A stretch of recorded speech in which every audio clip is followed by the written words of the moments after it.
नमस्कार मित्रों, आप सबका एक बार फिर से स्वागत है। यदि आप मकान बनाने की इच्छा रखते हैं लेकिन आपका मकान बनाने का सपना पूरा नहीं हो रहा, आप मकान बनाने की शुरुआत करते हैं लेकिन वो काम अधूरा रह जाता है, या फिर आप मकान की रिपेयरिंग आज शुरू करते हैं, उसके बाद आपके घर में झगड़ा आ जाता है, आपकी नौकरी पे खतरा उतर आता है, या फिर आप जो व्यापार करते हैं उस व्यापार में उथल पुथल होने लगती है, आपका पैसा बाजार में फंस जाता है, या फिर आपके संबंध आपके चाचा के साथ में, आपकी ताया के साथ में, या उनके परिवार के साथ में लड़ाई झगड़े में फंस जाता है। तो इन लाल किताब कहती है इन सब कारकों के लिए एक और कारक हो सकता है। वो कारक है कि आपको शनि का प्रतिऋण लगा हो।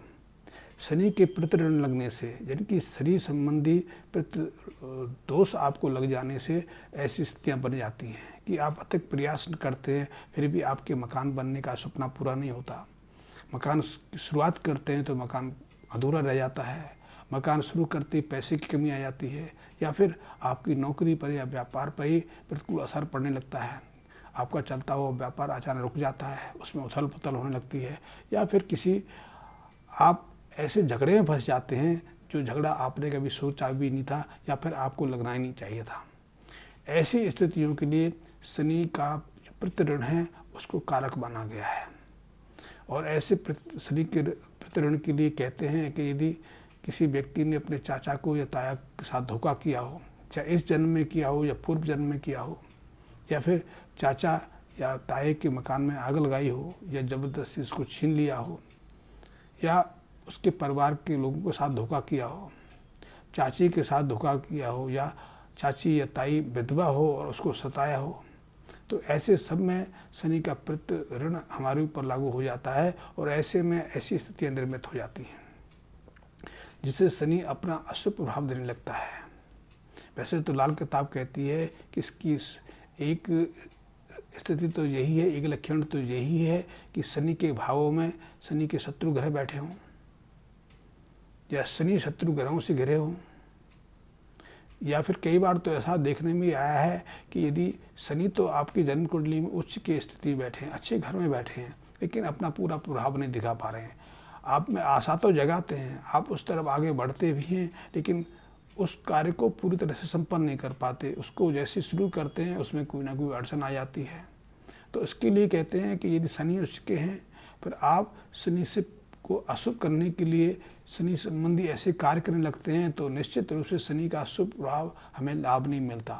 क्योंकि यदि शनि उच्च के शनि तो सप्तम स्थान पे होते हैं, और ऐसे में शनि के अपने घरों में यानी कि 10वें और 11वें घरों में उसके शत्रु ग्रह बैठे हों, और ऐसे में आप मांस मछली अंडे का सेवन शुरू करते हैं, जुआ खेलना शुरू करते हैं, या फिर पराई स्त्रियों के साथ संबंध बनाना शुरू कर लें, या फिर रात्रि जागरण करके क्लबों में मौज मस्ती करने लगें, तो ऐसे में शनि अपने अशुभ प्रभाव देने से, अपने प्रतिकूल प्रभाव देने से पीछे नहीं हटते। फिर हमारे जीवन में एक असंतुलन का भाव आ जाता है, हम सामान्य जिंदगी जी नहीं पाते, हम कई ऐसी विपत्तियों में फंस जाते हैं कि हमारा जीवन एकाएक अशांत हो जाता है, हमारा कोई भी कार्य पूरी तरह से संपन्न नहीं होता। हम एक के बाद एक नए नए कामों की शुरुआत तो करते हैं, लेकिन एक भी काम अपने सिरे नहीं चढ़ता, आगे नहीं बढ़ पाता, हर काम बीच में अधूरा छूट जाता है। तो ऐसी सब स्थितियों में पहला कारण तो ये है कि हमने शनि को अशुभ बना लिया।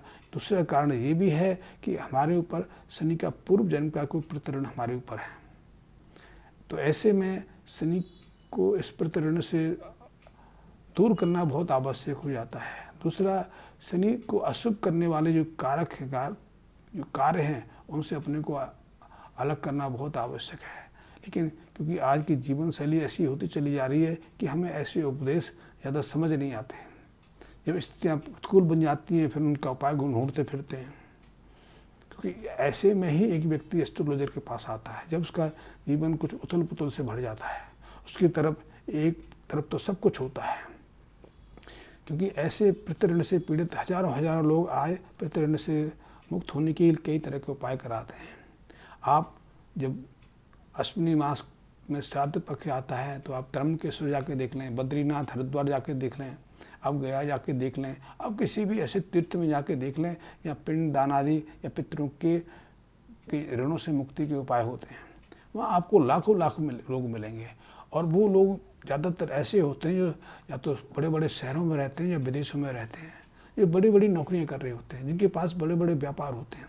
लेकिन जीवन में एक तरफ तो वो सफल हैं, एक तरफ तो सक्षम हैं, लेकिन दूसरी तरफ उनके जीवन में ऐसी कुछ कमी है, न्यूनता है, ऐसी कुटिलता है कि उससे वो त्रस्त हैं। और इसीलिए फिर ऐसे उपायों करने के लिए वो इतनी दूर आते हैं। कई लोग तो ऐसे स्थानों पर 15 दिन रहते हैं। कई लोग तो विदेशों से इसी उपाय के निमित्त आते हैं कि उन्हें पितृदोष से ऋण होना है।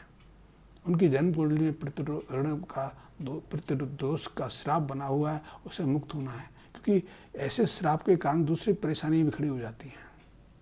तो लाल किताब कहती है कि यदि आपको शनि का पितृऋण लगा हुआ है, शनि अशुभता दे रहे हैं, तो आपको सबसे पहले तो शनि से संबंधित जो चीज़ें हैं उनका दान करते रहना चाहिए। शनि से संबंधित चीज़ें हैं जैसे कि सरसों का तेल है, तो सरसों का तेल दान करना आपके लिए बहुत आवश्यक है। शनि के तेल के साथ में आप लोहे की कोई बाल्टी दान कर सकते हैं, परात दान कर सकते हैं, चिमटा दान कर सकते हैं, तवा दान कर सकते हैं, अंगूठी जो अंगीठी होती है, या पहले स्टोव चलते थे, पहले अंगीठी चलती है, उनका भी शनि के निमित्त दान किया जाता है। अब तो ना तो कोई स्टोव लेता है ना अंगीठी लेता है, तो ऐसे में आप जो गैस का चूल्हा होता है वो दान कर सकते हैं। चूल्हा भी लोहे का होता है, और यदि ऐसे चूल्हे को एक आध दिन प्रयोग करके दान किया जाए तो ऐसे शनि की अशुभता से मुक्त हो सकते हैं। तो एक काम तो ये कर सकते हैं। दूसरा कि आप अपने घर परिवार में जितने सदस्य हैं, आपके परिवार में जितने लोग हैं, आपके बच्चे, आपके भाई, भाई की पत्नियां, आपके पिता, जो आपके खून से साथ संबंध रखते हैं, उन सबको गिन लें और उनसे सबसे एक समान मात्रा में धन का संग्रह कर लें। यदि कोई देने में अक्षम है या फिर जिसके साथ आपके संबंध सामान नहीं है, तो उसकी जगह आपको अपनी जेब से, अपनी तरफ से 10 गुना जितनी सामग्री आपने प्रत्येक से संग्रह की है, उससे 10 गुना अपनी तरफ से उसे मिला दें और इन सब को एक साथ इकट्ठा करके उसका एक उपाय करें। ये उपाय बहुत महत्वपूर्ण है। यदि आप कर लेंगे तो शनि के पितृऋण से मुक्त हो जाएंगे। आपके जीवन की विघ्न बाधाएं, जो अड़चने हैं, वो सदैव के लिए दूर हो जाएंगी। वैसे इस उपाय को साल में एक बार अपने जन्मदिन पर करते रहेंगे तो बहुत अच्छा रहेगा। फिर आपके जीवन में किसी तरह की परेशानी, किसी तरह की कठिनाई नहीं रहेगी।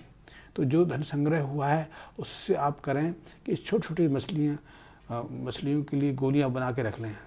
ये गोली उड़द की दाल की हो सकती हैं, आटे की दाल की हो सकती हैं, उसमें थोड़ा सा चावल का आटा भी मिला सकते हैं। तो इन तीनों को मिला के उसकी छोटी छोटी गोलियां बना के रख लें। फिर इन गोलियों को लेके आप किसी ऐसे स्थान पर चले जाएं वहाँ काफ़ी मात्रा में मछलियाँ हों। वैसे तो लाल किताब कहती है कि एक साथ कम से कम 100 तालाबों में 100 स्थानों पर जाके मछलियों को ये चारा खिलाना चाहिए, ये गोलियाँ खिलानी चाहिए। लेकिन आज के समय एक साथ 100 स्थानों पर मछलियों के लिए गोलियाँ डालना संभव नहीं है, क्योंकि पहले ज़माने में तो नदियाँ होती थी, तालाब होते थे, सरोवर होते थे। और यदि आज भी सरोवर, तालाब ऐसे हैं या मछलियाँ हैं तो आप उसमें चक्कर लगाते हुए गोलियां खिला सकते हैं। तो आप ऐसे में तो 100 स्थान सहजता से हो जाएंगे।